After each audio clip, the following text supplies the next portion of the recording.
bienvenue à la Minute Management. Nous allons aborder aujourd'hui le télétravail. Alors pourquoi le télétravail? Parce que malgré le déconfinement, le télétravail reste la règle. Vous avez vu, lu, entendu beaucoup de choses sur cette thématique. Nous allons nous focaliser sur les sursollicitations professionnelles ou personnelles. Il est vrai que la difficulté, lorsque nous travaillons à la maison, est de respecter les univers des uns et des autres, dont les enjeux vont être totalement différents. Imaginez, vous êtes dans une situation où vous êtes sollicité intensivement, aussi bien au niveau professionnel que personnel, et vous ressentez de l'inconfort. Imaginez encore que vous êtes dans une situation où vous avez besoin de travailler isolé et que vous n'arrivez pas à trouver les conditions adéquates pour être performant. Comment y remédier? Mais dans le premier cas, il est clair que la relation à l'autre est un élément clé dans votre organisation. Je vous invite à identifier ces tâches complexes et vous suggère d'établir avec votre entourage personnel un planning, un calendrier des temps de non-disponibilité. Je vous encourage aussi à définir 2 lieux qui pourront être identifiés par vos proches. Le lieu où vous n'êtes pas disponible et le lieu où vous pouvez répondre aux sollicitations et être dérangé régulièrement. Ça peut être un bureau, un salon. La chambre et le salon. En tout cas, 2 lieux distincts pour 2 événements distincts. Dans la seconde situation, le mot-clé est l'isolement. Comment m'isoler du bruit, des mouvements, des résonances? Je vous encourage en fait à créer un environnement qui va vous isoler de vos proches.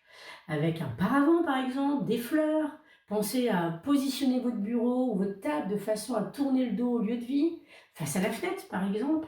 En fait, le lieu idéal, ce serait la chambre, sous une tente créée pour cette occasion qui marque l'isolement, la notion de cocon, avec un espace, avec un gros pouf par exemple, pour y être confortablement assis. Et en dernier lieu, y mettre des écouteurs, car vous allez écouter de la musique. Oui, de la musique. La musique, elle aide à la concentration et elle aide en fait à vous isoler.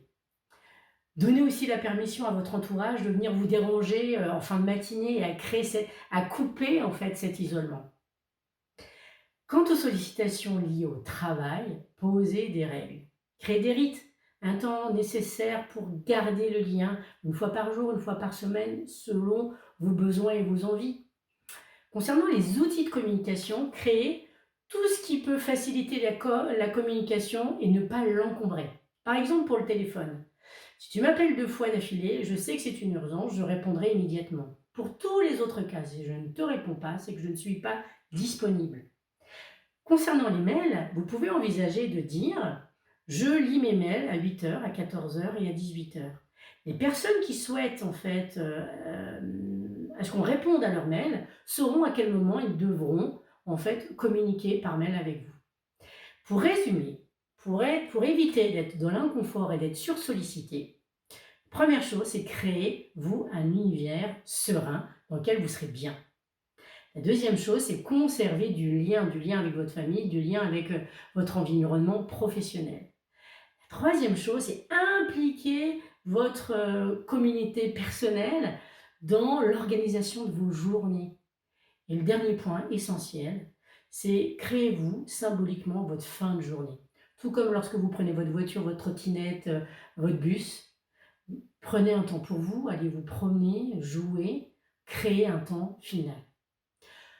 Dans tous les cas, le télétravail, tout est possible dans le télétravail. Soyez créatif, inventif. L'idée, en fait, c'est de vous faire plaisir et d'être bien. La prochaine thématique que nous aborderons sera la difficulté à se concentrer au télétravail. D'ici là, portez-vous bien et prenez soin de vous. À bientôt.